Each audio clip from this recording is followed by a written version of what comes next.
guys, welcome back to another video. So today I'm going to be assessing the Celtics moves that they've made this offseason and whether or not I think that they are a better team than last year. So first I'm just going to start with the obvious, which is the departure of Kyrie Irving. As a Celtics fan, I can say that I am happy that Kyrie is leaving the team. I wish him the best in Brooklyn, but I really feel that he was only hurting our team. I felt that he was constantly undermining Brad Stevens' plays that he originally drawn up, and he was always calling out young players for, different things here and there about, how they're not taking basketball serious enough, but that's just not the right way to go about it with young players. You just have to let them figure it out on their own. I also personally was not a huge fan of how Kyrie handled things during the season.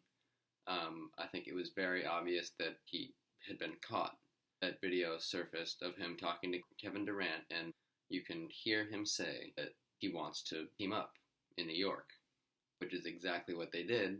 But in the time, he got mad, saying that, they're invading his privacy when, signed up for it or not, you're an NBA superstar. The entire world is watching your every move, and that is what you signed up for when you were drafted to the NBA. You signed up for stardom. You signed up for the haters, for the people that are, gonna say these things about you, but this is not the way to handle it. Be so defensive about everything is the exact worst thing you could do. However, what I am much more saddened by is the departure of Al Horford. I feel like Al Horford, as more and more people are starting to notice, isn't the biggest statistical player, but he can still make a huge difference to your team.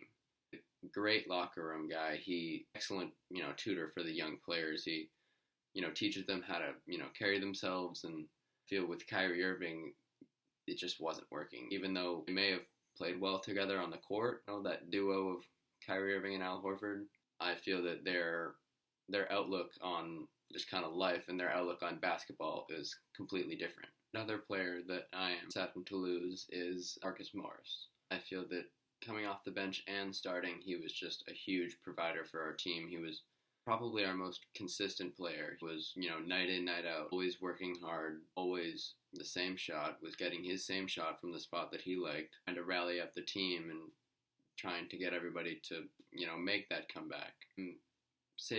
Talking about the departure of Terry Rozier the last until now, because I thought the direction that the organization was going to go in was having Terry Rozier start at point guard, which I thought was a good idea. He had shown during the regular season, the past couple of seasons, that he can average, 20 plus points as a starter. Looked like a really solid starter. And then he kind of got a little bit worse over the course of this season, or just appeared to, at least, and his value definitely dropped a bit, but he still got a great deal with the Hornets, and then we obviously got Kemba Walker out of it. And now I'm going to dive into our new free agency pickups. First of all, I just want to praise Danny Ainge, and I know that as Celtics fans we probably do this way too much, but Kyrie leaving was inevitable in a way, because the fit just wasn't right this past season.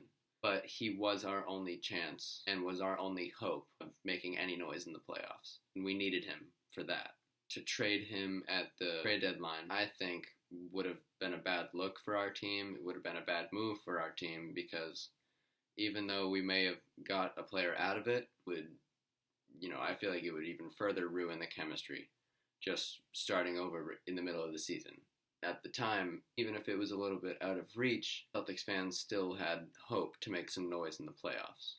Al Horford, we did try to clear space to sign him back. That was the original plan, and we tried to do the sign-and trades. Tried to do a sign-and-trade with Brooklyn. We did get a sign-and-trade done with the Hornets, but ended up not being enough money to be able to re-sign Al Horford. Asking for more money, obviously he got a 4-year, $109 million contract with the 76ers, which I'm happy for him, but I wouldn't be paying Al Horford that much money for the next 4 years. I can say, having watched every Celtics game, that Al Horford is definitely declining as a player.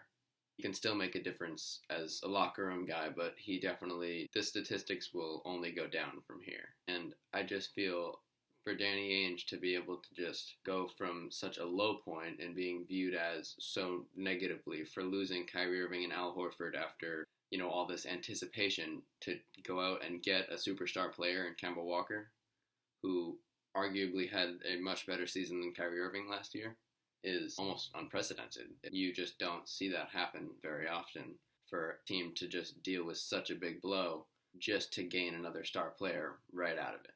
And then he may not be good on defense so much, being one of the worst defensive centers in the NBA. Enes Kanter is a great offensive player. I mean, we saw that last year in the playoffs with Portland. He was having multiple 30-point games. He had a 31-point, 22-rebound game. He showed that he can be a starting caliber center. I think he will be even better in a Brad Stevens offense. He really does need to work on that defense because we're going from a team that already was okay at defense, but losing Aaron Baines, Marcus Morris, and Al Horford, gaining Enes Kanter and Vincent Poirier and a couple rookies out of it who aren't as defensively talented, I think will be a little detrimental to the team.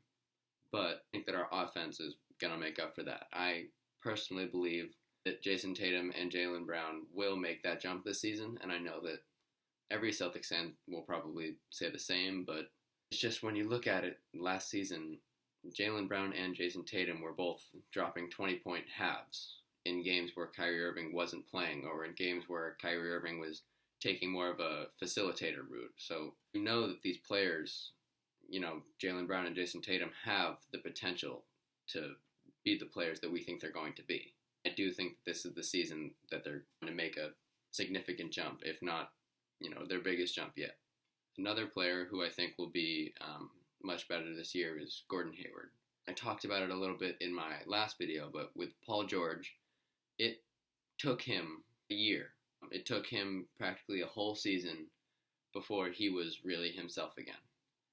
And last season, in the beginning of the season, Gordon Hayward was still the same, shell of himself that we were all seeing. And then progressively through the season, he was getting better.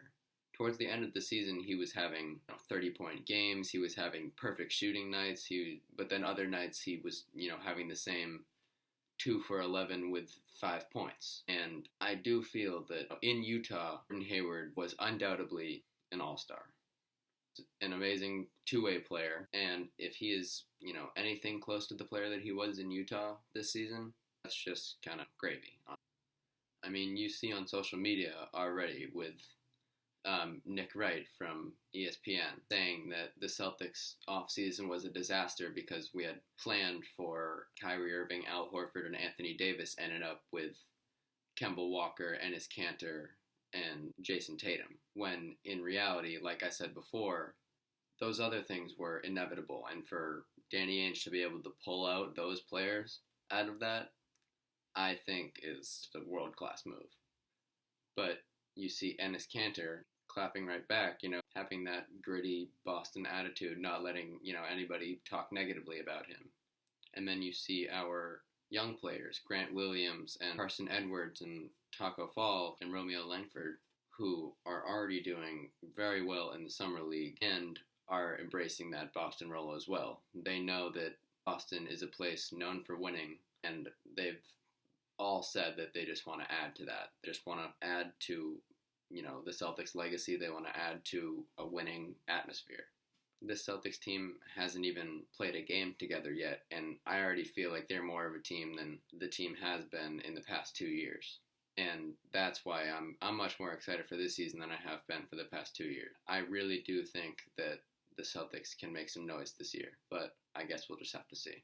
If you guys have, any suggestions, I'm open to it. I'm looking for debates and arguments to settle. So, see you guys.